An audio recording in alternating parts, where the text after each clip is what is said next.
수험생들하는 가장 큰 실수가 뭐냐? 킬러만 한다는 거야. 25 수능 문제입니다. 오답률이 거의 30% 돼요. 이런 주제들이 선배들을 통수 쳤던 주제들이 됩니다. 이 세 가지는 님들이 내년에 재수를 하지 않기 위해서 반드시 해야 될 것들이니까 잘 들어주시기를 바라겠습니다. 자, 저는 서울대 사회교육과를 수서로 졸업을 하고 생윤을 첫 해부터 가르쳤어요. 대한민국에 그런 강사가 많진 않아요. 입시판에서 이렇게 생윤 오래 가르치다 보니까 이제는 좀 약간 뭐라 해야 될까요? 이 친구를 보면은 이 친구 생윤 몇 등급 나오겠는데 수능에서 그런 게 눈에 보여요. 그러다 보니 얘기를 하면서 얘 수능장 가서 생윤 잘 안 나올 것 같은데 라는 친구들한테 얘기해 주는 게 세 가지가 있습니다. 이 세 가지는 님들이 내년에 재수 또는 플러스 1수를 하지 않기 위해서 반드시 해야 될 것들이니까 그냥 듣지 말고 메모하시면서 잘 들어주시기를 바라겠습니다. 첫 번째는 킬러 말고도 통수에 대비하라는 겁니다. 자, 님들이 해야 될 첫 번째는 킬러 주제들 말고 플러스 다른 것도 더 해야 한다는 건데, 표를 보시면 아시겠지만, 그리고 공부해 보시면 아시겠지만 생윤은 킬러가 되는 주제들이 딱 정해져 있어요. 뭐 이거는 안 변해요. 그러다 보니 수험생들하는 가장 큰 실수가 뭐냐, 특히 공부 좀 하는 친구들의 실수가 뭐냐고 하면은 킬러만 한다는 거야. 그래도 내용이 좀 있는 부분들이 있거든요. 그 중에 하나가 뭐냐면 동량윤리거든. 이런 이제 동량윤리 파트 또는 내용 있는 파트들에 한 번씩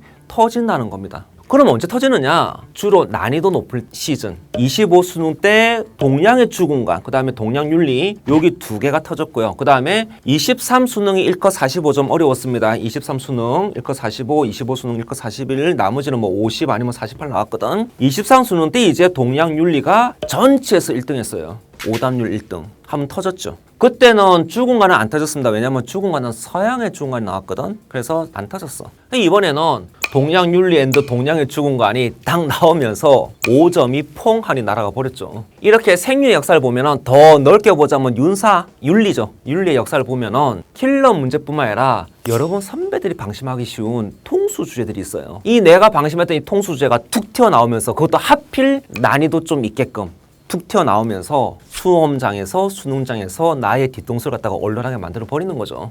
제가 지금까지의 생윤의 이제 통계를 살펴보니까 이 통수 맞는 주제들이 나름 정해져 있어요. 바로 얘네들입니다. 1단원의 동량윤리, 2단원의 주공간, 3단원의 직업관, 4단원의 과학기술, 5단원의 예술관 앤드 종교관, 6단원의 담론윤리랑 그 다음에 국제관계론이 있고요. 그 다음에 이제 주의해야 될 것은 1단원, 2단원, 3단원 얘네들은 동량윤리가 공통 들어가요. 그러니까 이런 주제들이 여러분들 선배들을 통수 쳤던 주제들이 됩니다. 아마도 여러분들도 여러분 선배와 엄청 다른 존재는 아닐 테니까 같은 종일 거 아니야, 그렇지? 인간 종이라는 게 뭐 불과 몇 년 사이에 엄청난 뭐 진화나 변화는 없을 테니까, 그렇지? 그럼 이제 이 주제들은 여러분한테도 통수의 여지가 있는 주제가 되는 거죠. 1등급을 안정적으로 받고 싶으면 당연히 킬러 주제들 극복해야 됩니다. 하지만 얘네들한테서 통수 맞으면 안 돼요. 어쩌다 한 번씩 정답률 50%, 60%, 뭐 심지어는 더 낮게 나오는 이런 이제 주제들입니다. 이 주제들을 공부를 해 두셔야 됩니다. 언제 기본 공부할 때, 언제 중간에, 언제 마지막에도.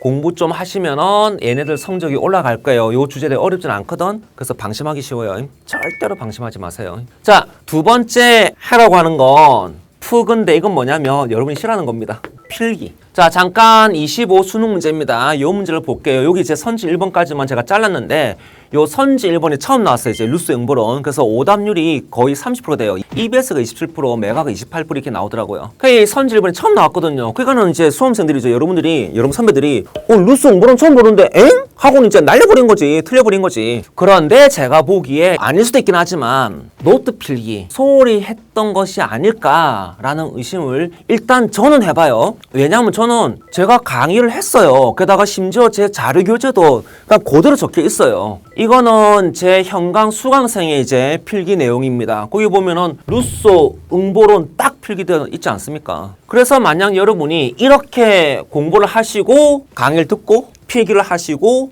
이걸 복습하셨으면 오답률 거의 30% 되는 문제의 선지는 안 틀릴 거라는 거였죠. 이제 수능을 가시다 보면은 표현 죄송합니다. 개 답답한 게 이게 수능하고 내신을 같은 걸로 착각하시는 분들이 있어요. 중간고사 잘 치고 기말고사 잘 치면은 뭐 수능 잘 볼 거라고 착각하는데 그 착각이에요, 진짜. 왜냐고 하면은 내신하고 수능은 완전히 다른 게임이에요. 예를 들어 볼게요. 내신에서 내신 중간고사입니다. 내신 중간고사 범위를 대비하기 위해서 필요한 필기량이 어느 정도 됩니까? 그러면은 뭐 잘은 모르겠습니다만 시험 본이 다 합쳐봤자 뭐 10페이지, 10장도 아니고 10페이지? 10장이면 진짜 많죠? 뭐 그 정도 선에서 끝나지 않을까요? 근데 수능은요. 단면 기준하자면 제 강의입니다. 단면 기준했을 때 제 강의에서는 40페이지에서 50페이지가 나와요. 양면으로 합치면 20, 30장 정도가 됩니다. 일단 내신은 분량이 어느 정도 극복이 가능한데 수능은요. 20장, 30장 이거 만만치 않거든요. 게다가 내신은 선생님이 친절합니다. 얘들아 이거 중요해. 뭐 얘들아 이거 동그라미 쳐. 얘들아 나 이거 낼 거야. 얘들아 이건 필요 없을걸? 이렇게 알려주지 않습니까? 근데 수능은 평가원은 그런 거 안 하죠. 평가를 하는 얘기 맨날 이 얘기야. 정상적인 고등학교 교육과정을 밟아왔으면 누구나 풀 수 있는 문제를 출제하였다. 크크크크크. 나는 안 풀리는데 그건 나는 뭐 비정상적인 학교인가? 그래서 수능 문제를 맞추기 위해서는 여러분에게 필요한 것 중에 하나가 뭐냐면 필기예요. 정확하면 필기가 모여져 있는 거예요. 여러분에게 진심으로 부탁, 권유, 조언 드립니다. 제 강의에서는 강추합니다. 제발 필기 좀 하세요. 지금은 귀찮을 수 있어요. 근데 여러분의 10월이 천국이 될지 지옥이 될지는 지금 이 순간에 님들이 필기를 하느냐 안 하느냐가 영향을 줄 수가 있어요. 생윤의 전 범위는 꽤 방대합니다. 그러니까 이걸 카톡에다가 뭐 메모지에다가 뭐 포스트잇에다가 뭐 개념서에다가 수특수안에다가 또 뭐 노트에다가 학교 선생님의 프린트에다가 그러니까 여기저기 덕지 어딘가 있기는 있어. 그런데 이렇게 흩어져 있는데 내가 모르는 내용이 어디에 있는지 나중에 어떻게 찾을 겁니까 그거를? 그거 찾느라 보내는 시간 낭비예요. 10월 달에 1분 1초가 아까워. 그렇지 않니 얘들아? 뻗도 필기를 잘 해놓으면 한 곳에 모아서 아니 이런 친구들 어떻겠습니까? 모르는 거 생기면 일단 노트 펼쳐. 있네? 나 안 외웠네? 있네? 나 외웠는데 까먹었네? 하면서 다시 외우는 거야. 선생님 왜? 만약에 필기 없으면요? 그러면 추가하면 되잖아 얘들아. 추가하면서 뭐니 별표 하나 쳐놓으면 되잖아. 뭐 까지고 뭐 별거 있냐? 이렇게 해서 수능장에도 생윤이죠. 그 노트 필기 한 권, 뭐 한 권도 이따만 건 아닐까 그렇지. 이마탄 노트 필기 하나. 그거 하나 들고 가면 돼. 거기에 여러분이 헷갈렸던 거, 여러분을 엿먹였던 거 그렇게 다 녹아 들어가지 않습니까? 그게 여러분만의 필기장이에요. 여러분들을 힘들게 했던 선지들이 내용들이 다 들어가 있다고요. 얼마나 편합니까? 그런데 이걸 그렇게 안 한다? 제 현강 듣던 어떤 분이 이제 이 친구 재수생인데 이제 이분이 제 강의 듣고는 뭐 나름 이제 괜찮았거든. 그래서 뭐 일타 같은 엔타라 이제 이러면서 제 강의를 다른 친구한테 추천해줬어요. 해줬는데 이 친구 이제 추천받은 친구가 저는 자꾸 필기하라는 걸 갖다가 얘기를 해서 나 자기 필기하는 게 싫다고 하면서 이 친구의 이제 그 추천을 거부했다고 하더라고요. 이제 그걸 저한테 얘기해줬거든요. 어쨌든 간에 그의 수능입니다. 그의 수능에서 결과적으로는 그 친구 주변에 있는 친구들이 다 그 집단이죠. 그 무리에서 수능 생륜 성적이 가장 좋았던 친구는 제 현강 수업 들으면서 열심히 필기했던 그 친구였습니다. 속이 다 시원하더라고. 그래! 필기를 하시라고요. 필기 안 하고 내신 성적 잘 받겠다고? 오케이. 나도 뭐 내신 공부하는데 필기 안 했어요. 근데 필기 안 하고 수능 성적 잘 받겠다고? 뭐 잘 받는 거 제가 반대하진 않는데 뭐 하실 거면 하십시오. 어쨌든 간에 저는 필기하는 걸 추천드립니다. 자 그러면 이제 그 다음 문제는 그럼 필기하면 됩니까? 그럼 제 마음대로 하면 됩니까? 그건 아니야. 자, 필기를 어떻게 해야 되느냐? 저는 이제 이걸 하라고 하는데 단순히 지식을 정리하는 게 아니고 마인드 맵이가 지도자는 그렇지 지식 간의 위치와 그 다음에 지식 간의 관계 라인이라고 합니다. 그걸 강조하는 필기법이에요. 요거는 이제 마인드 맵 프로그램이 있습니다. 뭐 마인드맵 프로그램 인터넷 치면은 많이 나오는 건데 이제 뭐 그 중에 하나인데 여기 보시면 이제 요 개념 있지 않습니까? 그렇죠? 끝나는 게 알고 뭡니까? 요 개념에서 요 두 개가 이렇게 1번, 2번 이렇게 라인이 나와야지 돼. 그러면 여기는 이제 자연에 대한 얘기가 나와야지 돼. 여기는 인간에 대한 얘기가 나와야지 돼. 그러니까 이렇게 이제 라인을 잡아가면서 필기하셔야 됩니다. 그래야지만 지식이 구조화되고 체계화되거든요. 그냥 마인드맵 필기는 이제 요게 핵심이에요. 저는 이제 제 수업 듣는 친구들에게 이렇게 이제 주제별로 한 판 되게끔 마인드맵 필기를 해주거든요. 요 안에 꼭 기억해야 될 개념들, 그 다음에 걔네들의 위치, 엔드 관계들, 논리적인 전후 관계들, 선후 관계들 이런 게 다 들어가 있으니까 이게 한눈에 쏙 들어오는 거죠. 이거는 이제 실제로 제가 인강에서 했던 필기 내용을 갖다가 일부 이렇게 잘라서 가져온 겁니다. 그래서 기본적인 구조지요. 앞에서 봤던 공통되는 내용에 이제 라인 잡히잖아. 라인 나누시잖아. 그렇지? 그래서 이렇게 이제 라인을 제가 나누었어요. 요게 자연에 대한 얘기,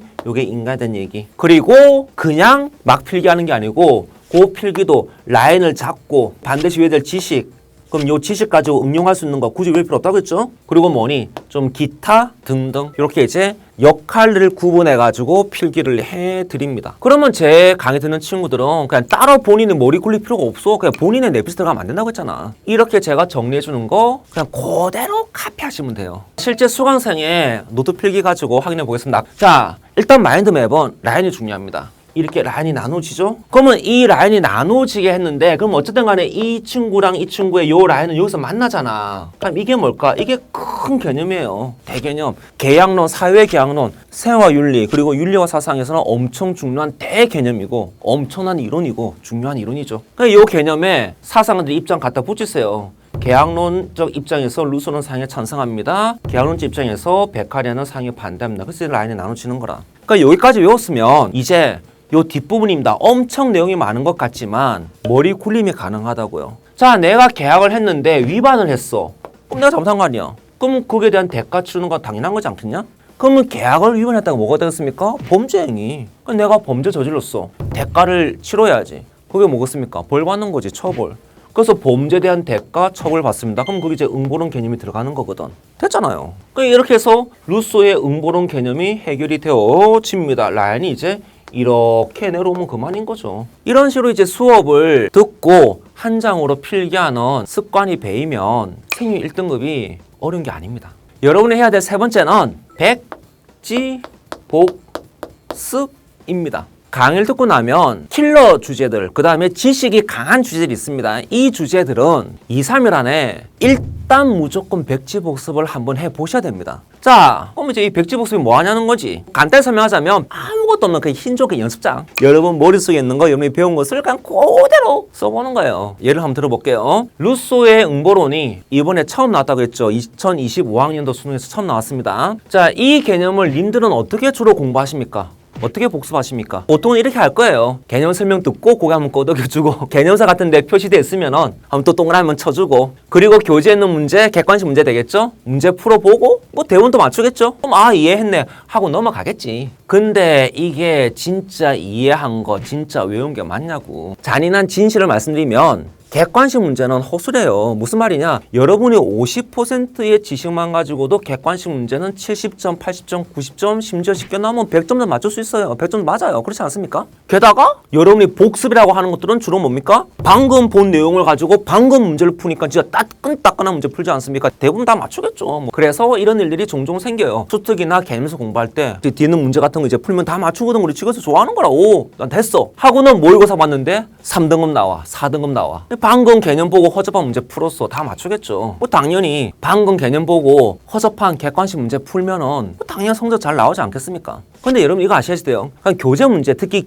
기초 문제, 기본 문제들은 그냥 1 더하기 1은 얼마야, 2 더하기 2는 얼마야 이런 식의 문제들이에요. 그런데 수능은 아니거든. 수능은 125 더하기 387은 얼마야? 라는 문제들이거든요. 예, 저도 계산 안 됩니다. 그냥 나온 대로 한번 시골해 봤어요. 예. 그래서 여러분이 개념 공부하면서 푸는 문제들, 공부할 때 푸는 기본 문제들하고 수능 문제들이 있죠. 이 갭이 있어요. 수준 차이가 있는 거라. 이 갭을 극복하는 방법이 뭐냐면은 이거 백지복습. 그래서 백지복습이 필요한 거예요. 백지복습은 마치 여러분이 선생님이 되어서 여러분의 친구 아니면 여러분의 학생들에게 가르친다고 생각하시고 필기해야 된다고 생각하시고 복습하는 거예요. 여러분이 봤던 개념 강의죠. 그거를 100% 그대로 제3자에게 전달하는 겁니다. 여기서 전달하는 게 그냥 전달하는 게 아니고요. 필기의 순서, 뭐 필기의 뉘앙스, 필기의 강조점, 선생님이 했던 중간에 했던 멘트들, 필기 사이에서 있는 내용들 그런 것까지도 하나하나씩 보는 거예요. 예를 들어보자면은 그냥 이것만 봐가지고는 제가 필기를 이렇게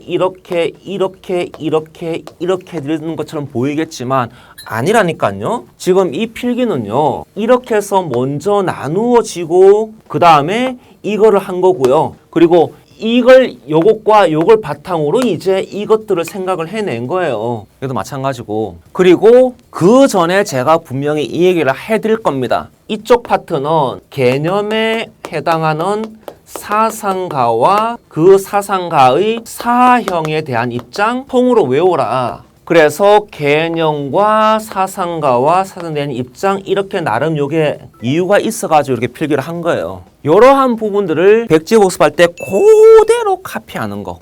그게 진짜 백지복습이에요. 그냥 막 적는 게 아니에요. 이 백지복습법은 기본적인 공부 방법이에요. 그래서 인터넷 치면은 많은 글들이 보일 거예요. 그리고 저도 서울의대 수석하신 분이 이제 이거 백지복습 얘기 한 게 있어가지고 이제 거기에 이제 자극을 받아가지고 이제 그분 얘기에 우리 생에서 중요한 이제 칸트 얘기랑 이제 섞어가지고 제가 백지복습하고 마인드맵에 대한 이제 글을 작성한 적이 있는데 뭐 조회수가 많이 넘어갑니다. 하지만 막상 하려고 하면은 지금 내가 하고 있는 게 맞는 건 맞는가 하는 것들이 있을 거예요. 뭐 주의점이 뭐가 있지 이런 것들도 이제 분명히 생겨나게 되어져 있어요. 왜냐 현강에서 한번 실시해 보면은 뽀뽀뽀뽀 하는 분들이 꽤 많이 있거든요. 그래서 또 여러분을 위해서 제가 이 백지복습법 영상을 따로 제작을 할 겁니다. 만약에 안 하면은 항의하시면 돼요.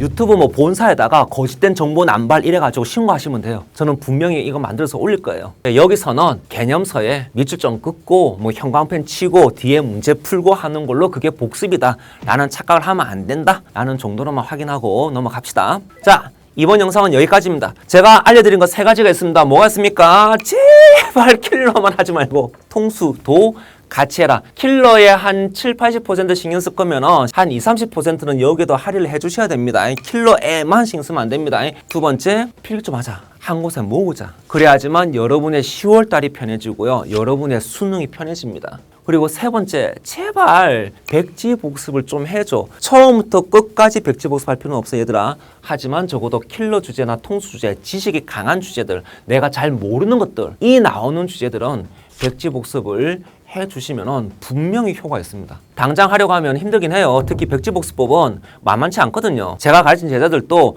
백지복습법은 힘들어 했어요. 근데 꾸준히 한 달만 하면 돼. 그러면 익숙해진다니까. 나는 여러분들도 능력치가 있는 분들이에요. 생년노배예요. 여러분이 생년노배지 능력이 노배는 아니거든요. 꾸준히 한 달만 해보시면 아 정리가 되는구나, 실력이 올라가는구나, 문제가 풀리는구나, 이제는 문제를 덜 틀리는구나 또는 안 틀리는구나, 이걸 직접 경험하실 수가 있을 겁니다. 그럼 저는 다음 영상에서도 생률 1등급을 받을 수 있는 핵 꿀팁 내용들을 가지고서 여러분들을 찾아뵙도록 하겠습니다. 감사합니다.